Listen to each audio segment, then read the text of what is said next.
ওমর, ঠিক কিনা বলেন? ওগো নবী, আমি আগে আগে, আপনি আমার সাথে আসেন, যেটা সামনে খাড়াইব ওইটারই কল্লা ফালাইয়া দিব, এক বিন্দু পরিমাণ ছাড় নাই, ঠিক কিনা বলেন? হযরত ওমর তরবারি বাইর করে বলে, হে মক্কার যুবকেরা, কার এত বড় সাহস? ওমর বাইতুল্লাহ নামাজ পড়তে যাচ্ছে, বাধা দিবি? পারলে সামনে আয়। যদি স্ত্রীকে বিধবা করতে চাস তাহলে সামনে আয়, যদি সন্তানকে এতিম করতে আস সামনে আয়। তোদের সাথে মুখে কোনো কথা নাই, তরবারি দিয়া ফায়সালা হবে। এই হলো মুসলমানের ঈমান, ঠিক কিনা বলেন? এখন মুসলমান তো হয়ে গেছে গরু খাওয়া মুসলমান, এখন তো মুসলমান হয়ে গেছে 6 নাম্বার মুসলমান, ঠিক কিনা বলেন? ঈমানের পাওয়ার নাই, ঈমানের পাওয়ার নাই। রাত 3টা পর্যন্ত জেগে জেগে ফুটবল খেলা দেখে, কিন্তু কোনদিন রাত 2টা বাজে 3টা বাজে উঠা কোনদিন 2 রাকাত তাহাজ্জুদের নামাজও পড়ে না। তাহাজ্জুদের নামাজ তো দূরের কথা, ঠিক মতো ফজরের নামাজই পড়ে না, ঠিক কিনা বলে? আর নিজেকে অনেক বড় বড় মুসলমান ইমানদার দাবি করে, নামাজ রোজা কিচ্ছু নাই। নামাজের জন্য ডাকলে, চাচা চলেন নামাজ পড়তে যাই, চলেন জুমার নামাজটা পড়ি, ঘরের ভিতরে বয়ে বয়ে ভ্যানসন সিগারেট খায় বাম হাত দিয়া, চা খায় বাম হাত দিয়া, আর সিগারেট খায় ডান হাত দিয়া, আর বয়া বয়া রবীন্দ্র সঙ্গীত শোনে। কি সঙ্গীত? ঢাকা শহরে গেলে দেখবেন সকালবেলা ফজরের পরে হাতির ঝিল, গুলশান, রমনার পার্কে এমন করে দৌড়ায়, এক একজনের শরীর কি হৃষ্টপুষ্ট, দৌড়ায় ঠিকই, কিন্তু ফজরের নামাজটা পড়ে না। ফজরের নামাজ সকালবেলা জকিং করে হার্ড ওয়ার্ক। স্যার কি করেন? আমি তো মর্নিং ওয়ার্ক করি। কয়টা বাজে উঠেন? 6টা বাজে উঠে যাই, 8টা পর্যন্ত দৌড়াই, জ্যাঙ্গি পরা, ট্রাউজার, কেটস, গেঞ্জি, 2 ঘন্টা মর্নিং ওয়ার্ক করতে পারে, কিন্তু 20টা মিনিট ফজরের নামাজের পিছনে সময় দিতে পারে না, ঠিক না? 3 ঘন্টা টেলিভিশনের দিকে বলদের মতো তাকায় তাকায় খেলা দেখতে পারে, কিন্তু কোনোদিনই চোখটা দিয়ে একটা পৃষ্ঠা কোরআন শরীফ পড়ে দেখে নাই। জোরে জোরে গোল হইলে আওয়াজ করতে পারে, কোনোদিন আল্লাহকে এমনি একটা ডাক দিল না, আল্লাহ। এই ডাক দেওয়ার মুসলমান নাই, কিন্তু স্লোগান দেওয়ার মুসলমানের অভাব নাই, ঠিক না? হযরত ওমর কেমন ঈমানওয়ালা ছিলেন, হযরত ওমর কেমন ঈমানওয়ালা ছিলেন।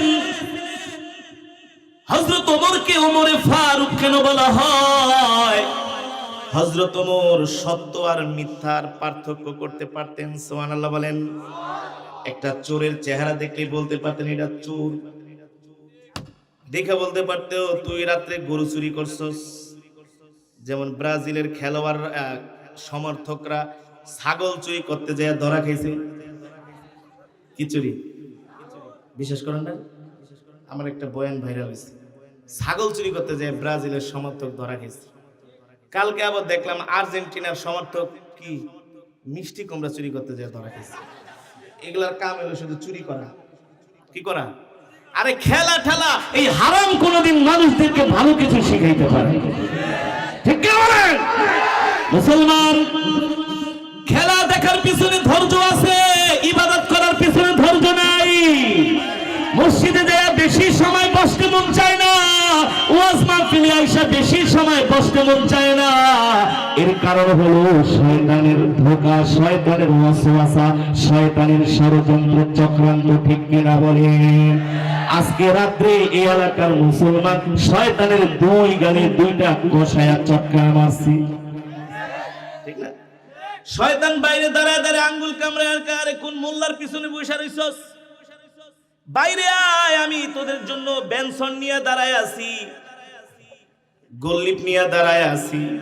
আরে ফেসবুক টিপ, ইউটিউব দেখ, হিন্দি নায়িকা ঠাইকাদেরকে দেখ, শান্তি পাবি। নাউজুবিল্লাহ। শয়তানে ওয়াসওয়াসা দেয়, ঠিক কিনা বলেন? কিন্তু এই কোরআনের মজমায় যতক্ষণ ধৈর্য ধরে বসে থাকবেন, আল্লাহ তাআলার রহমতের ফেরেশতা আমাদের জন্য মাগফিরাতের দোয়া করতে থাকবে। আল্লাহু আকবার। জোরে বলেন আল্লাহু আকবার। ও মুসলমান, ও আল্লাহর বান্দারা, হযরত ওমরকে আল্লাহ তাআলা কেমন জ্ঞান, কেমন মেধা, কেমন প্রজ্ঞা দিয়েছিলেন, কেমন ঈমানি শক্তি দিয়েছিলেন, কেমন ধৈর্য হযরত ওমরকে আল্লাহ তাআলা দিয়েছিলেন। নবীজির জামার কালার ধরে টান মেরেছে, নবীজি দাঁড়ানোর থেকে মাটির মধ্যে একেবারে পড়ে গেছে। হযরত ওমর দেখতেছেন ইহুদি নবীজির সাথে বেয়াদবি করতেছে। হযরত ওমর এই দৃশ্য দেখা আল্লাহর নবীকে যায় জড়ায় ধরলেন, আর নবীজি যে পড়ে গেছে হযরত ওমর হাত ধরে নবীজিকে দাঁড় করালেন। কি করালেন? জোরে বলেন। দাঁড় করালেন। দাঁড় করায়া আর কোনো কথা নাই, তরবারিটা বের কইরাই ইহুদির গলার মধ্যে যায় ধরছে। কিরে হারামজাদার বাচ্চা, কুলাঙ্গারের বাচ্চা, কাফেরের বাচ্চা, বেঈমানের বাচ্চা, মুনাফিকের বাচ্চা, তোর মতো মুনাফিক আমার নবীর গায়ে হাত দিছে, এত বড় সাহস! আমি শুধু তোর হাত কাটবো না, তোর কল্লাটাই ফালায় দিব। আর জোরে বলেন আল্লাহু আকবার। নবীজি পাশে দাঁড়ায় দাঁড়ায় দেখতেছে ওমর তরবারি ধরছে কল্লার মধ্যে। নবীজি আবার বলে কোন সময় না আবার পাগলে টান দিয়া কল্লা ফালাই দেয়। নবীজি ওমরকে ডাক দিয়া বলে, ইয়া ওমর, কিফ, থামো! এমন জোরে নবীজি ওমরকে ধমক দিলেন। ওমর তো ইহুদির গলার মধ্যে তরবারি ধরছে, নবীজিকে ভালোবাসা। কথা বল। কারো সাথে আমার ঝগড়া লাগছে, আপনি আমাকে ভালোবাসেন, এখন ওই শত্রু আমাকে অপমান করতেছে, আপনি তো আমার পক্ষ হইয়া যদি তাকে মারতে যান, কিছু বলেন, সেটা তো আপনি আমার পক্ষ হইয়া বলছেন, ঠিক না? উল্টা যদি আমি আপনাকে ধমক দিই, তোমার এত বড় সাহস, তুমি এই বেটার সাথে এমন বেয়াদবি করতেছো, তখন আপনি কি বলবেন? কি বলবেন? কোন যে মিয়া আপনার লেগে আসলাম আর আপনি আমার উল্টা ধমক দিতেছেন, যান, বলতাম না? আরে হুজুর, আপনার অপমান করতেছে, আপনার জন্য রাস্তায় দাঁড়াইলাম, আপনাকে বাঁচানোর জন্য, নাহলে আপনার কল্লা ফালায় দিত। আপনাকে অপমান করতেছে আর উল্টা আপনি আমাকে ধমক মারতেছেন। থাকেন আপনি, গেলাম, আপনার সাথে কোনো সম্পর্ক। আল্লাহর নবী ওমরকে ধমক দিলেন, ওমর থামো, থামো, কিফ, থেমে যাও, এত বড় সাহস! তুমি আমার মেহমানের গলায় ছুরি ধরেছো।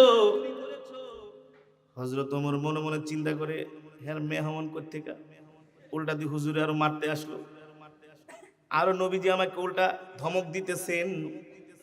ওমর রাগী মানুষ, চুপ করে দাঁড়ায় আছে, কোনো কথা নাই, কোনো প্রতিবাদ নাই। ওমরের কথা হলো, আমার সামনে আমার কলিজার টুকরা নবীকে অপমান করেছে, এটা আমি সহ্য করতে পারবো না। ইহুদিকে ডাক দিয়া বলে, ইহুদি, তুই আমার নবীর গায়ে হাত দিছস, তুই আমার গায়ে হাত দে, আমি তোকে কিছুই করব না, কিন্তু আমার নবীর গায়ে একটা ফুলের টোকা দিল, আমি ওমর সহ্য করব না। আল্লাহু আকবার। জোরে বলেন আল্লাহু আকবার। ইহুদি মনে মনে তাকায়, ওমর, আমি তো জানি তোদেরকে গালি দিলে তোরা কষ্ট পাস না, কিন্তু তোদের নবীকে গালি দিলে তোরা কাউকে ছেড়ে দেস না। আল্লাহু আকবার। এই কারণেই তো তোদের সামনে তোদের নবীকে এমন অপমান করলাম, তোদের নবীকে খেপানোর জন্য, তোদেরকে কষ্ট দেওয়ার জন্যই তো অপমান করলাম। ইহুদি মনে মনে বলতেছে, এই কারণেই তুই ষড়যন্ত্রটা করেছি। এবার ওমর মন খারাপ করে চুপ করে দাঁড়ায় আছে। আল্লাহ নবী ডাক দিয়া বলে, ওমর, তুমি কি আমাকে ভালোবাসো? ওমর বলে, আনা উহিব্বুকা জিদ্দান, ওগো নবী, আমি আপনাকে খুব ভালোবাসি। ফিদাকা বি উম্মি ইয়া রাসূলুল্লাহ, আমার মা আমার বাবা আপনার জন্য কুরবান হয়ে যাক। আল্লাহু আকবার। জোরে বলেন আল্লাহু আকবার। ওগো নবী, আপনার মহব্বতেই তো বাপ দাদার ধর্ম পরিত্যাগ করেছি, আপনার কারণেই তো মা ছেড়েছি, বাবা ছেড়েছি, ঠিক কিনা বলে? আপনার কারণেই তো মক্কার রাজত্ব ছেড়ে দিয়েছি, শুধু আপনার জন্য। ভালোবাসি না মানে কি বলেন? যারা মদিনা শরীফে গেছেন, হযরত ওমরের বাড়িটা দেখেছেন। সাইয়েদনা আবু বকরের বাড়ি একদিকে আর হযরত ওমরের বাড়ি আর একদিকে, পাশাপাশি। আল্লাহু আকবার। মসজিদের নববীর কাছে। আল্লাহর নবী বলে, ওমর, যদি তুমি আমাকে ভালোবাসো তাহলে আমার পাওনাগুলা ইহুদিকে তোমার পক্ষ থেকে বুঝায় দাও, মানে তোমার পকেট থেকে আমার ঋণটা শোধ কইরা দাও। আমরা হইলে কি বলতাম? আপনার লেগে আইসে মারামারি করতে, দিছেন ধমক, আবার উল্টা আবার পকেটের টাকা দিন। হ্যাঁ, আল্লাহু আকবার। সাহাবী তো সাহাবী, ওমর তো ওমর, ওমর কাল ওমর, ওমর ওমরই, ঠিক কিনা বলেন? ওমরে ফারুক, ওমরে ফারুক। আল্লাহু আকবার। ওমর মুস্কি হাসি দিয়া বলো, গো আল্লাহর নবী, ইহুদির বাচ্চারে বলেন টাকা নিব না কি নিব? ইহুদি মনে মনে কয়, টাকা যদি চায় তাহলে তো নগদে দিয়া দিতে পারে, কিন্তু এমন একটা জিনিস চামু যাতে সহজে দিতে। কেবলমাত্র মদিনায় খেজুর পাকা শুরু করেছে। ইহুদি কত বড় শয়তান! বলে, মোহাম্মদ, আমি টাকা নিব না। তা কি নিবা? মানে মাইর খাওয়ানোর অবস্থা। ফাইজলামি শুরু করছে, টাকা নিব না কি নিবা? বলে, আমার দিরহামের অনুযায়ী আমাকে খেজুর দিবা। কি দিবা? ইহুদি ভাবছে এত খেজুর এই সময় পাবে কোথায়, মানে সে শুধু ঝগড়াটা বাড়াই রাখবে। বুঝেন নাই? আছে না কিছু মানুষ এই সমাজে মীমাংসা চায় না, ঠিক কিনা বলেন? ইহুদি বলে, আমি টাকা নিব না, খেজুর নিব। ওমর হাত দিয়া ধরে, চল তোরে খেজুরই দিব।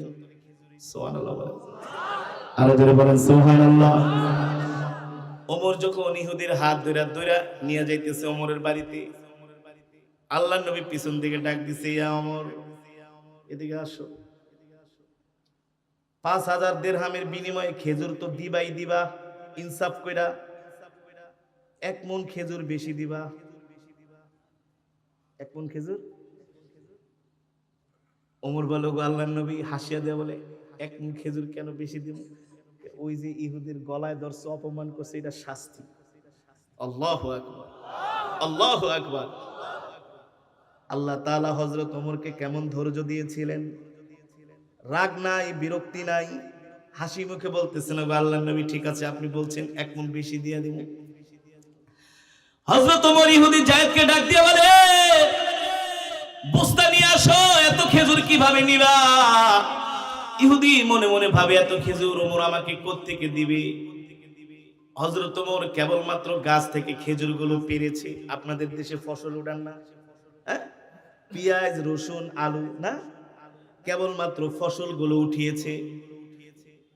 কেবলমাত্র খেজুরগুলো গাছের থেকে পেরে গুদামজাত করেছে, বাজারে নিয়ে বিক্রি করবে, কিন্তু ধৈর্যের পরীক্ষা এসে পড়ছে।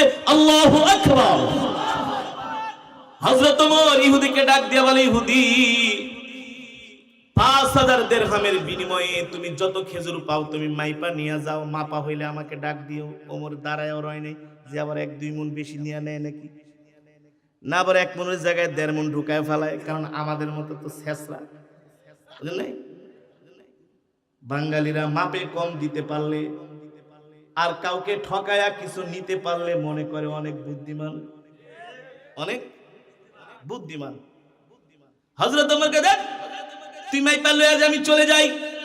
হযরত ওমর মসজিদে বসে ইবাদত করতেছে, আর ইহুদি তার গোলামদেরকে বলতেছে, খেজুর মাপো। 5000 দিরহাম অনুযায়ী যখন খেজুর মাপা হয়ে গেল, ওমর আসে না, ওমর আসে না, ওমরকে কোথাও খুঁজে পাওয়া যায় না। হযরত ওমর মসজিদে বসে বসে আল্লাহর ইবাদত করতেছে। আল্লাহু আকবার। এবার ইহুদি ডাক দিয়ে বলে, ওমর আসেন, আসেন, আসেন, আমি আমার পাওনা দিরহাম অনুযায়ী খেজুর মেপে বস্তা রেডি করেছি, এখন আমি বাড়িতে চলে যাব আমার খেজুরগুলো নিয়ে। ওমর ডাক দিয়া বলে, তুমি কি ঠিকঠাক মতো খেজুরগুলো বুঝে পেয়েছো কিনা? কম ঠম নেও নাই তো? বলে, ওমর কম নেই নাই, যা পাই তার চাইতে বরং একটু বেশি নিছি। ওমর বলে, কোনো সমস্যা নাই। তোমার খেজুর নেওয়া শেষ হয়েছে কিনা? বলে, হয়েছে। তবে শোনো, তোমার খেজুর নেওয়া যদি শেষ হয় আর এক বস্তা খেজুর তুমি বেশি নিবা। ইহুদি ডাক দিয়া বলে, ওমর, এ ওমর, আর এক বস্তা খেজুর কেন বেশি নিব? ওমর ডাক দিয়া বলে, ইহুদি, ওই যে রহমাতুল লিল আলামিনের সামনে, আল্লাহর নবীর সামনে আমি তোমার গলার মধ্যে তরবারি ধরেছিলাম, এই কারণে আল্লাহর নবী আমাকে জরিমানা করছে। এ ওমর, তুমি আমার মেহমানের গলায় কেন ছুরি ধরলা? ইহুদি পাওনাদার, আমি হলাম দেনাদার। সে আমাকে এক দুই কথা বলছে, বলুক, তুমি কেন তার গলার মধ্যে ছুরি ধরলা? তুমি কেন তাকে কষ্ট দিলা? তুমি কেন তাকে অপমান করলা? হযরত ওমর বলেন, তোমার গলার মধ্যে ছুরি ধরার কারণে, তোমাকে কষ্ট দেওয়ার কারণে আল্লাহর নবী আমার উপরে আরো এক বস্তা খেজুর জরিমানা করেছে। তুমি আরো এক বস্তা খেজুর মেপে নিয়ে যাও। এই কথা শোনার পরে ইহুদির মনের মধ্যে পরিবর্তন চলে আসলো। ইহুদি অবাক হয়ে গেল, বিস্ময় হয়ে তাকিয়ে রয়েছে ওমরের দিকে। ওমর, এ ওমর, এটা আবার কেমন কথা বলো? তোমার নবীকে অপমান করলাম, তোমার নবী তোমাকে অপমান করলো। তোমার নবীও আমাকে একটা কটু কথা বলে নাই।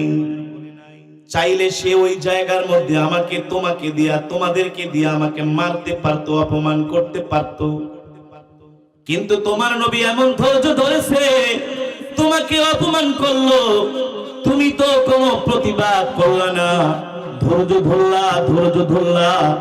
তোমার নবীর মহব্বতে তুমি আরো তোমার পক্ষ থেকে পাওনাগুলো আদায় করে দিলা। এ ওমর, তোমাদের মতো এত ভালো মানুষ মক্কার জমিনে, মদিনাতে আমি আজ পর্যন্ত দেখি না। আরো জোরে বলেন সুবহানাল্লাহ। হযরত ওমর কি ইহুদি ডাক দিয়া বলে, ওমর, সব খেজুরগুলো মেপে দিয়ে দিলা, একবারও তো আমার পরিচয় জিজ্ঞেস করলা না। কোথায় আমার বাড়ি, কোথায় আমার ঘর, কি বা আমার পরিচয়? হযরত ওমর বলে, ইহুদি রে, আমি তোমার পরিচয় কেন জিজ্ঞেস করব?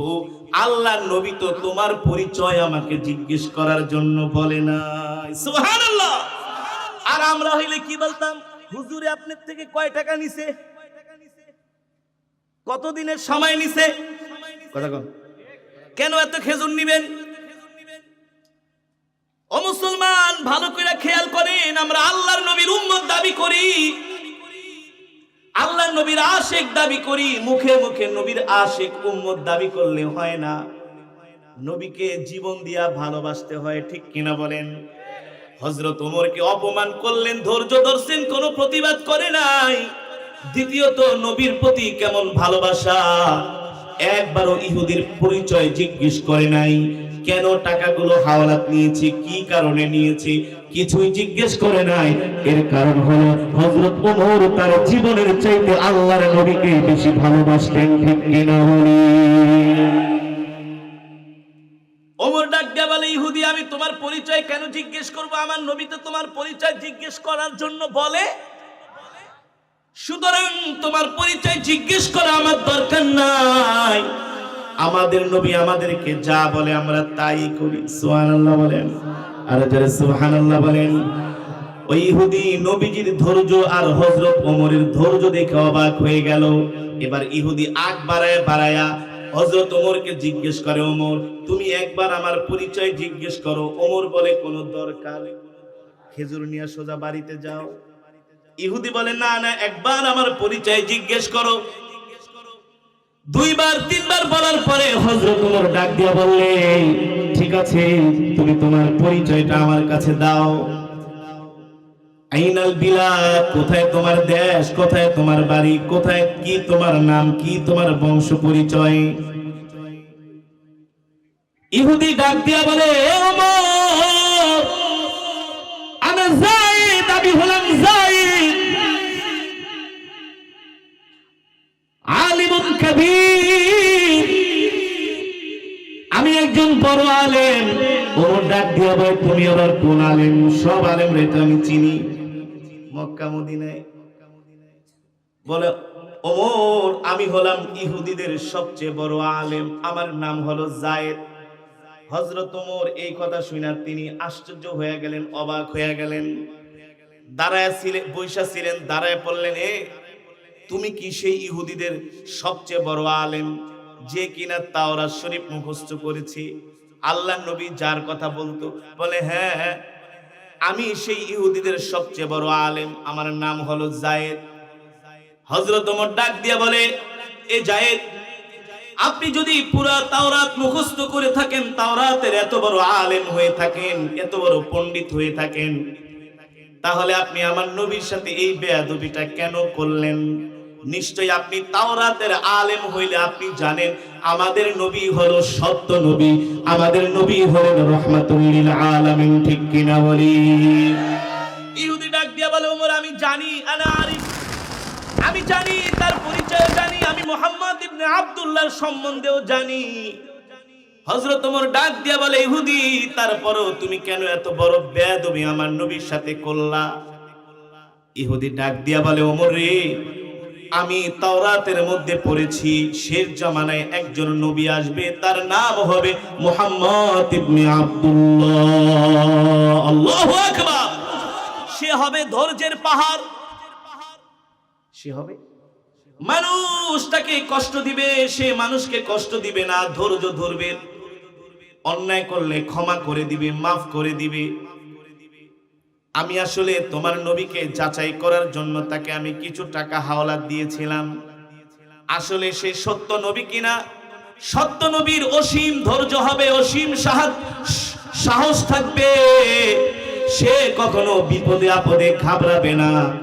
ওমর বিশ্বাস করে এই সবগুলো গুণ আমি যায়েদ তোমার নবীর মধ্যে পেয়েছি, এমনকি ওই আমাদের কিতাব তাওরাতের সাথে তার সবগুলো গুণ মিলে যায়। আল্লাহু আকবার। এবার ইহুদি ডাক দিয়া বলে, ওমর আসলে খেজুর ঠেজুর এগুলো নেওয়ার আমার ইচ্ছা না। এতদিন তোমার নবীর সাথে আমি দুশমনি করেছি, তোমার নবীর সাথে আমি শত্রুতা করেছি, কিন্তু যেই দিন আমি তার গলার মধ্যে তরবারি ধরলাম, তিনি যে ধৈর্যের পরিচয় দিয়েছেন, আমাকে যেভাবে ক্ষমা করেছেন, ভালোবেসেছেন, তার ধৈর্য আর তার ক্ষমা দেখে, তার ব্যবহার দেখে আমি ইহুদি মুহাম্মদ ইবনে আব্দুল্লাহর উপরে মুগ্ধ হয়ে গিয়েছি। আল্লাহু আকবার। ওমর আমাকে তুমি তোমার নবীর কাছে নিয়ে চলো, আমি এখনই ইহুদি ধর্ম ত্যাগ করে কালেমা পড়ে মুসলমান হয়ে যাব। আল্লাহু আকবার। কি হবে? কি হবে? মুসলমান। ব্যবহার দেখে, ধৈর্য দেখে, সাহস দেখে। এবার আল্লাহর নবীর কাছে ওমর ইহুদির হাত ধরে দুইজনে গল্প করতে করতে নবীজির বাড়ির দিকে রওনা শুরু করছে। সুবহানাল্লাহ বলেন। নবীজি দেখতেছে ওমর ইহুদির হাত ধরে দুইজনে গল্প করতে করতে আসতেছে, কারণ একটু পরেই তো ইহুদি তার ধর্ম ত্যাগ করে কালেমা পড়ে মুসলমান হবে, তার মানে সে মুসলমানের ভাই হয়ে যাচ্ছে। নবীজি এত খুশি হলেন, ওমর এই ইহুদিকে দিয়া যায়েদকে নিয়ে নবীজির ঘরের মধ্যে ঢুকলেন। আল্লাহ নবী ডাক দেয়, যায়েদ তুমি তোমার পাওনা দাওনা বুঝে পেয়েছো কিনা? ইহুদিদের বড় আলেম যায়েদ ডাক দিয়া বলে, ওগো মুহাম্মদ ইবনে আব্দুল্লাহ, আল্লাহর পয়গম্বর, পাওনা দাওনা আমার কিছুই লাগবে না, আপনার কাছে আমি কোনো কিছুই চাই না। আল্লাহর নবী বলে, চাও না তো আমাকে রাস্তার মধ্যে কেন ধরলা? বলে, ধরছি ঠিক আছে, আপনি আমার সাথে যে সুন্দর আচরণ করেছেন, আমার সাথে যে সুন্দর ব্যবহার করেছেন, আপনি যে ধৈর্য ধরেছেন, ক্ষমা করে দিয়েছেন, এই কারণে আমি আপনার প্রতি দুর্বল হয়ে গিয়েছি। আল্লাহু আকবার। শুধু আপনার প্রতি দুর্বল হই নাই, যেই ধর্ম আপনাকে এত সুন্দর ব্যবহার শিক্ষা দেয়, যেই ধর্ম মানার কারণে এত বড় ধৈর্যশীল হন, যেই ধর্ম মানার কারণে মানুষকে ক্ষমা করে দেন, মানুষকে কষ্ট দেন না, ওগো আল্লাহর নবী মুহাম্মদ ইবনে আব্দুল্লাহ, আমি আপনার ব্যবহার দেখে মুগ্ধ হয়েছি, আমি আপনার আখলাক দেখে মুগ্ধ হয়েছি। নিশ্চয় এই ধর্ম পৃথিবীর যে কোনো ধর্মের মানুষ গ্রহণ করুক না কেন, সেই মানুষই এই দুনিয়ার জমিনে সবচেয়ে ভালো মানুষে পরিণত হবে। ঠিক কিনা বলি? আপনি আর দেরি করবেন না, আমার খেজুর ঠেজুর কিছুই দরকার নাই, আপনি এখনই আমাকে কালিমা পড়ে মুসলমান বানায় দেন। আরো আস্তে কোন আল্লাহু আকবার, আরো জোরে বলেন আল্লাহু আকবার। আল্লাহর নবী ইহুদিকে বললেন, মুসলমান হইবা? বলে হ্যাঁ। যাও পবিত্র হয়ে আসো। নবীজি ইহুদিকে এবার কালেমা পড়ে মুসলমান বানায় দিলেন। হযরত ওমর মুস্কি মুস্কি হাসতেছে। নবীজি ডাক দেয়া বলে, ওমর, যদি রাগ কইরা তরবারি দিয়া কোপটা দিতা, কল্লাটা পইরা যেত, ঠিক না? ইহুদি কাফের বেঈমান হয়ে জাহান্নামের আগুনে জ্বলত, কিন্তু একটু ধৈর্য ধরছো, ভালোবাসা দেখাইছি তার প্রতি, ঠিক না? সুন্দর ব্যবহার দেখিয়েছি, দেখেছো? একটু ধৈর্য ধরার কারণে, ইসলামের সৌন্দর্যটা প্রকাশ করার কারণে, তাকে ক্ষমা করে দেওয়ার কারণে আজকে এই বেঈমান তোমার দ্বীনি ভাইয়ে পরিণত হয়েছে। সে আজকে তোমার ভাই হয়ে গেছে, জাহান্নামের আগুন থেকে বেঁচে গেছে। ঠিক কিনা বলেন? এই কারণে মুসলমান, আপনাদেরকে আমার বোঝানোর উদ্দেশ্য, বিপদে আপদে বালা মুসিবতে আমরা ধৈর্য ধরবো কার উপরে? আরো জোরে বলুন, কার উপরে? আল্লাহর উপরে ধৈর্য ধরবো। কেউ যদি আমাকে কষ্ট দেয়, আমি ক্ষমা করে দিব। কি করব? ক্ষমা করে দিলে কিছুক্ষণের জন্য আপনার কষ্ট হবে, মনে করতেছেন অনেক বড় কিছু হারিয়ে ফেলেছেন, আপনি ঠকে গেছেন। আসলে না, আসলে আল্লাহ তাআলা আপনার জন্য আমার জন্য অনেক বড় কিছু কল্যাণ রেখে দিয়েছেন। ঠিক কিনা বলেন?